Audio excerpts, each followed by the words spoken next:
Hello students, मैं हूं अभिषेक वर्मा और स्वागत है आपका हमारे यूट्यूब चैनल स्टडी क्लास पे, जहां आज हम आपके लिए लेकर आए हैं first year proficiency in English के सभी इंपॉर्टेंट एमसीक्यूज और शॉर्ट क्वेश्चन आंसर्स। जी हां, आंसर्स सहित हम डिस्कस करेंगे कि यूनिट 1 से आपको कौन कौन से इंपॉर्टेंट क्वेश्चंस, एमसीक्यूज और वेरी शॉर्ट वाले क्वेश्चन आंसर्स पूछ सकते हैं, तो उन्हीं की बात हम करने वाले हैं। लेकिन चलिए बिना किसी समय को गवाए हम शुरू करते हैं। लेकिन शुरू करने से पहले मेरी आपसे एक छोटी सी रिक्वेस्ट कि प्लीज़ वीडियो को अंत तक देखिए और प्लीज़ चैनल को सब्सक्राइब, बेल नोटिफिकेशन को ऑल पर जरूर रखिए, वीडियो को लाइक कीजिए और आपको अगला वीडियो किस चैप्टर किस यूनिट पर चाहिए कमेंट जरूर कीजिए। तो चलिए बिना किसी देरी के शुरू करते हैं English as a global language. So students, हमारा सबसे पहला एमसीक्यू है, चूज द करेक्ट ऑप्शन में से यहाँ पर आप देख पाएंगे ना। Question number 1, the E which is silent in any word is dropped if a suffix begin with a vowel is added to it. यहाँ पे सवाल ये है कि ई जो शब्द है वो साइलेंट होता है किसी भी शब्द में, किसी भी शब्द में उसे बोला नहीं जाता। जैसे नॉलेज बोलते हैं तो उसमें के साइलेंट होता है, वैसे ही ई साइलेंट होता है। और ये साइलेंट इज ड्रॉप यानी इसको हटा दिया जाता है कब, जब बिगिनिंग में सफिक्स जो होगा वो वॉवेल से जोड़ दिया जाएगा, शुरू में वॉवेल होगा। तो ये हमारा करेक्ट है, बिल्कुल सही करेक्ट है। उसके बाद दूसरा, करेज मीन्स, करेज मतलब क्या होता है? करेज बिकम्स, करेज का क्या बनेगा भाई? करेज मतलब बहादुर होता है ना, तो करेज यानी बहादुरी। तो करेज मतलब करेजियस, करेजेबल, करेजेबल, करेजियस या कोरिजियस, क्या बनेगा? तो आप स्पेलिंग यहाँ पर देख सकते हैं। तो यहाँ पर जो सही जवाब है वो है ए, करेजियस। और वही बात करें हम तीसरे एमसीक्यू, चलिए देखते हैं तीसरा MCQ. Root becomes blanks and pen becomes blanks. तो रॉट जो है वो रॉट जो होता है उसको क्या बनता है? रॉट का बन जाता है हमारे यहाँ rotting. Rot becomes rotting and pen becomes pen. क्या होता है? Pen becomes pen, PNNED। तो यहाँ पर आपका वोकैबुलरी और ग्रामर चेक किया जा रहा है, ऐसे क्वेश्चंस आपको पूछे जाएंगे। A monosyllabic word with one vowel can not end in C. ये गलत है कि सही है? ये गलत है। मोनोसिलेबल वर्ड है यानी कि उसको हमें बोलने के लिए एक ही सांस में बोल सकते हैं, जैसे कि पेन, जैसे कि बुक। लेकिन अगर बहुत बोली जाए कि नॉलेज और बोला जाए कि ड्रीम बॉय, तो ड्रीम और बॉय एक साथ बोला गया। ड्रीम गर्ल, ड्रीम और गर्ल एक साथ बोला गया, तो ये बायसिलेबिक है। और एक सांस में बोल दिया जैसे कि ट्रू, पेन, बुक, तो ये मोनोसिलेबिक है। तो मोनोसिलेबिक हमेशा सी से एंड नहीं हो सकता, गलत है। हो सकता है सी से एंड, इसका सही जवाब होगा फॉल्स। अगला question, A monosyllabic word containing 2 vowel letters with. Monosyllabic word में 2 वॉवेल लेटर होते हैं, कौन से? के। जी हाँ, मोनोसिलेबिक में 2 के वाले मोनोसिलेबिक वर्ड में 2 वॉवेल लेटर हो सकते हैं, जो कि के बोला जाए, उसको के से रिप्रेजेंट करते हैं। अगला question, a word which is monosyllabic and has 1 vowel must and with. ऐसा वर्ड जो मोनोसिलेबिक है और उसमें एक वॉवेल है, वो किससे एंड होना चाहिए? डबल एल से होना चाहिए, जैसे कि parallel, parallel, PARRELL, parallel, last में लगा हुआ डबल एल। ठीक है, अपने एक साथ बोला और मोनोसिलेबिक है और उसमें अगर एक वॉवेल है पैरेलल, PARR, तो PA है तो वॉवेल है तो पैरेलल, तो इसका सही जवाब होगा डबल एल से। A word which is monosyllabic has 2 vowels must and with. अगर 2 वॉवेल है तो किससे खत्म होगा? ये खत्म होगा एल से। अगर एक वॉवेल है तो डबल एल, 2 वॉवेल है तो सिंगल एल। किसी भी शब्द में अगर वो मोनोसिलेबिक है और उसमें एक वॉवेल है तो वो सिंगल नहीं, डबल एल से खत्म होना चाहिए, और 2 वॉवेल है तो सिंगल एल से खत्म होना चाहिए। तो ये वाइस वर्सा चलता है, आप देख सकते हैं। इसके बाद, which of this word is correct, इसमें से कौन सा शब्द करेक्ट है? अलाइन, अलाइन, अलाइन, अलाइन, कौन सा है? B number, align, ALIGN। Align मतलब होता है जुड़ा हुआ साथ में, इसका सही जवाब होगा बी।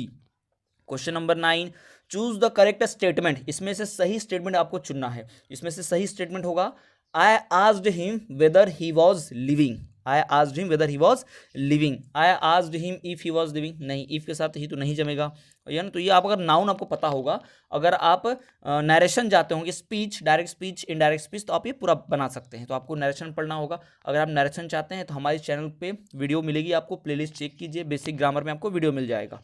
बढ़ते हैं अगले क्वेश्चन की तरफ। Choose the correct statement. इसमें से कहीं करेक्ट स्टेटमेंट कौन सा है? The boy give his examination, नहीं। The boy took his examination, नहीं। The teacher took his examination, the boy gave away the examination. इसमें से सही शब्द, सही सेंटेंस कौन सा है? तो सही होगा इसमें the boy give his examination, B नहीं। यहाँ पे जो आंसर दिया है गलत है, बी इसका सही जवाब नहीं, इसका सही जवाब होगा A, the boy give his examination. बढ़ते हैं अगले क्वेश्चन की तरफ। अगला question, language acquisition occurs only when. भाई भाषा कब सीखी जाती है, लैंग्वेज कब एक्वायर की जाती है, तो इसमें ऑप्शन दिए हैं, the child is taught the rules of grammar, the child is given a reward, the child has exposed to the language, the child absorb the language without conscious attention, the child has exposed to the language. यानी child को भाई language सीखने पढ़ने लिखने दे दिया जाए और उस भाषा का उसको इंट्रोडक्शन करवा जाए, तभी। हम किताब में कितना भी पढ़ा ले, अगर वो बच्चा भाषा बोलेगा नहीं, सुनेगा नहीं, समझेगा नहीं, तो वो भाषा सीख नहीं सकता। तो इसलिए भाषा सीखने के लिए हमें बोलना पढ़ना सुनना बहुत ज़रूरी है। अगला देखते हैं question, when a child is asked to recite a poem, अगर किसी बच्चे को पोएम याद करने बोला जाए, it can help the teacher to test, इससे टीचर क्या टेस्ट कर सकता है, टीचर को क्या मदद मिल सकती है पोएम से, वो अच्छा पढ़ सकता है कि नहीं पढ़ सकता, अच्छा बोल सकता है कि नहीं बोल सकता है ना, तो ये सब हम पूछ सकते हैं। तो knowledge of literature, proficiency of speaking, acting talent या कंप्रीहेंशन। जी हाँ, कंप्रीहेंशन, जब पोएम दी जाती है तो उसे कंप्रीहेंशन चेक किया जाता है ना, उसे पढ़कर वो सही जवाब ढूंढ पा रहा है कि नहीं। Question number 13, the structure he goes to school is often produce by learners due to, हमेशा बार बार ये जो स्ट्रक्चर है ही गोज टू स्कूल, ये क्यों ऐसा बोला जाता है, ही गोज टू स्कूल ऐसा क्यों कहा जाता है, क्योंकि जो सीखने वाले हैं उन्हें क्या लगता है कि ओवर जनरलाइजेशन ऑफ रूल्स, यानी कि रूल्स को एकदम वैसे ही रट लिया गया है, इसलिए कभी भी कोई एग्जांपल देता है टीचर ग्रामर पढ़ाते वक्त तो बार बार he goes to school, they goes to school, I go to school, Ram go to school, यही पढ़ाया जाता है। तो ये एक कारण है कि ओवर जनरलाइजेशन हो गया रूल्स का, नियम को बार बार एक ही जैसा रटाया गया है हमारे देश में, इसलिए इंग्लिश को हम बार बार यही सेंटेंस लिखते हैं। अगला देखिए next question, for teaching grammar the best grammar that a teacher can use, अगर टीचिंग करना है, ग्रामर पढ़ाना है, तो कौन सा ग्रामर टीचर यूज कर सकता है, तो वो होगा पेडागोजिक ग्रामर। कौन सा होगा, पेडागोजिक, ट्रेडिशनल भी नहीं, मॉडर्न ग्रामर भी नहीं, और ग्रामर पढ़ाना है तो no grammar is needed, D तो बिल्कुल नहीं होगा, सही जवाब होगा पेडागोजिक ग्रामर। अब बढ़ते हैं वेरी शॉर्ट आंसर क्वेश्चंस की तरफ। What is English as a language, English जो है एक लैंग्वेज के आधार पर क्या है, what is English as a language, as a language के हिसाब से भाई इंग्लिश जो है एक ऐसी भाषा है जो ग्लोबल भाषा पूरी दुनिया में बोली जाती है, तो यहाँ लिखा हुआ आपको मिलेगा, and eventually become a global lingua franca through the world wide influence of the British empire and later the United States, modern English has been spreading around the world since 16th century. पूरी दुनिया में आधे से ज़्यादा देशों में किसका rule था, ब्रिटिशर्स का, तो ब्रिटिशर्स के वजह से ही इंग्लिश भाषा फैल गई, फिर अमेरिका आ गया तो अमेरिका के भी इंग्लिश भाषा चलती है, तो इंग्लिश भाषा ने इस तरह से पूरी दुनिया में कब्जा कर लिया है, पूरी दुनिया में इसकी पहचान हो गई है। अगला question, why English is an important language, English एक इंपॉर्टेंट लैंग्वेज क्यों है। सो स्टूडेंट्स, अगर इसी तरह के और भी इंपॉर्टेंट सवाल क्वेश्चंस आप चाहते हैं, पीडीएफ नोट्स चाहते हैं, इंपॉर्टेंट क्वेश्चन चाहते हैं, तो प्लीज़ हमारे चैनल को सब्सक्राइब जरूर कीजिए, बेल नोटिफिकेशन को ऑल पर रखिए, और वीडियो के डिस्क्रिप्शन में नीचे आप देखेंगे तो लिंक मिलेगी आपको टेलीग्राम चैनल की, तो आप टेलीग्राम चैनल ज़रूर ज्वाइन कीजिए, वहाँ आपको सब कुछ पीडीएफ में मिलेगा। तो देखिए, why English is an important language की बात करें तो भाई इंग्लिश अगर आएगी तो हमारा लैंग्वेज का नॉलेज बढ़ जाएगा। Knowing English increases your chance of getting a good job in a multinational company within our home country और विद इन अदर कंट्री। आप चाहे तो इंग्लिश भाषा सीख कर अपने देश में भी जॉब कर सकते हैं अच्छी, और विदेश में भी कर सकते हैं। विदेश में आपको अगर जॉब करनी है तो इंग्लिश भाषा आनी ही आनी चाहिए, विदेशों में अधिकतर वही भाषा बोली जाती है। It's also the language of international communication, साथ ही साथ इंग्लिश भाषा जो है इंटरनेशनल कम्युनिकेशन की भी भाषा है। It is also the language of international communication, media की भाषा यही है, कम्युनिकेशन की भाषा यही है। इंटरनेट पे भी आपको सब जगह हिंदी इंग्लिश ही मिलेगा, हिंदी तो नहीं इंग्लिश ही मिलेगा, ठीक है। इंडिया में देखोगे तो मोस्टली कम ही जगह हिंदी मिलेगा, बाकी सब जगह इंग्लिश। वैसे ही चाइना में जाओगे तो सब जगह चाइनीज़ मोस्टली, फिर इंग्लिश। तो यही, its also the language of international communication, the media and the internet. So learning English is important for socialising and entertainment as well as work. तो इंग्लिश सीख के हम या तो वर्क भी कर सकते हैं, समाज में सोशलाइज भी हो सकते हैं, और साथ ही साथ इंटरटेनमेंट भी इंग्लिश से ही होता है। साथ ही साथ अगला क्वेश्चन देखिए, what languages does English come from, English जो है भाषा है कौन सी भाषा से उत्पत्ति हुई है, किससे इमर्ज हुआ है, किस भाषा से आया है। तो English is a West Germanic language. English जो है एक वेस्ट जर्मनिक लैंग्वेज है जो Anglo Frisian dialects through the brought to the Britain in mid 5th to 7th century. 5th to 7th century के मिड में जब इंग्लैंड में, Britain में भाषा लाई गई थी जो कि एंग्लो फ्रीजियन भाषा से, तो अब इस भाषा को बोला गया, तो इसको बोला गया एंग्लो सैक्सन सेटलर्स, यानी जो अंग्रेजी भाषा जानते हैं उनको एंग्लो कहा जाता है। With the end of Roman rule in 1410 AD 410 AD में Latin ceases to a major influence on Celtic languages spoken by the majority of population. तो इस तरह से 1410 एडी आते आते, यानी आफ्टर डेथ ऑफ क्राइस्ट के बाद आते आते जो एडी है वो 410 एडी में इंग्लिश भाषा को बहुत जाना जाने लगा, सुना जाने लगा और समझा जाने लगा। उसके बाद अगला question, why English is very important in life.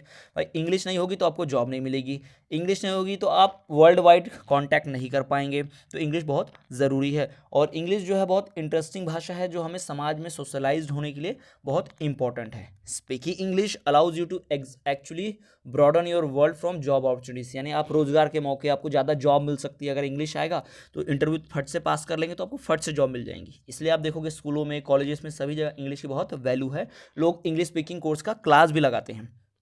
अगला देखिए, what are the advantages of English. भाई इंग्लिश के क्या क्या एडवांटेजेस हैं, तो इंग्लिश के एडवांटेजेस की बात करें तो arguably the greatest advantage of studying English is that your career prospect, यानी कि अब कैरियर बढ़ जाएगा, एम्प्लॉयमेंट जनरेट होगी, फ्लुएंट इंग्लिश से आपका सोसाइटी में वैल्यू बढ़ेगा, और तो और आपको अच्छी जॉब अपॉर्चुनिटी मिलेगी, आप अच्छा पैसा कमा सकते हैं।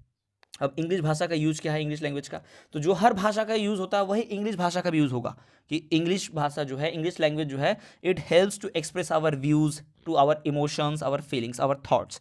English language is not different than other, its purpose is same than as other languages. जो दूसरी भाषाओं का मकसद है कि अपनी बात को दूसरी तक पहुंचाना, वही इंग्लिश का भी मकसद है। लोगों से कम्युनिकेशन करने में, इंटरेक्शन करने में किस भाषा की मदद ली जाएगी, इंग्लिश की। तो ये इंग्लिश का इंपॉर्टेंट हो गया, यूज़ हो गया। Why is English important nowadays, तो आप बोल सकते भाई कि हर सेक्टर में जो गवर्नमेंट जॉब चाहिए या कोई प्राइवेट जॉब भी चाहिए तो वहाँ पे कौन सी भाषा को ज़्यादा वैल्यू मिल रही है, इंग्लिश को ज़्यादा वैल्यू मिल रही है। और अलग अलग देशों के लोग एक कॉमन लैंग्वेज के थ्रू कांटेक्ट करते हैं, तो वो कौन सी लैंग्वेज है, कॉमन, इंग्लिश। यानी हर देश में अलग अलग भाषाएं हैं, तो कोई एक भाषा तो होनी चाहिए जिससे सभी लोग बातचीत कर पाएँ, तो वो है इंग्लिश। और इंग्लिश की डिमांड बहुत ज़्यादा है, जल्दी जॉब लग जाती है और प्रमोशन भी जल्दी होता है। अगर आप इंग्लिश बोलना चाहते हैं, दूसरों को इम्प्रेस कर सकते हैं, अपने बॉस वगैरह को, तो जल्दी जॉब मिलती है। ये सब आप लिख सकते हैं। पूरे वर्ल्ड में आपको टूर करना है, ट्रैवल करना है, तो भी आसान इसी वजह से। What is the aim of English teaching, the English teaching का एम क्या है। अगर आपको इंग्लिश पढ़ाना है तो क्यों पढ़ाना है, फर्स्ट ऑफ ऑल कि इस भाषा को सिखाने के लिए पढ़ाना है। दूसरा कि किसी भी कोई भी व्यक्ति अपने इमोशंस, थॉट्स, फीलिंग्स को दूसरे इंग्लिश बोलने वालों के साथ साझा कर पाए, उनके साथ शेयर कर पाए, और तभी वो इंग्लिश भाषा बहुत ज़रूरी है। What control the quality of teacher education in India, India में टीचर्स की एजुकेशन को कौन सी चीज़ कंट्रोल करती है, तो वो है NCET। क्या है ये, NCTE है, यानी कि national council for teachers education, NCTE। ये आपको फर्स्ट ईयर और सेकंड ईयर दोनों में मिल जाएगा। जी हाँ, तो इंपॉर्टेंट है, फर्स्ट ईयर में भी पूछ सकता है सवाल, सेकंड ईयर में भी पूछ सकता है। Question number 10, what is the need of English language in our society, English भाषा की हमारी सोसाइटी में क्या ज़रूरत है, तो ज़रूरत है, बहुत ज़रूरत है।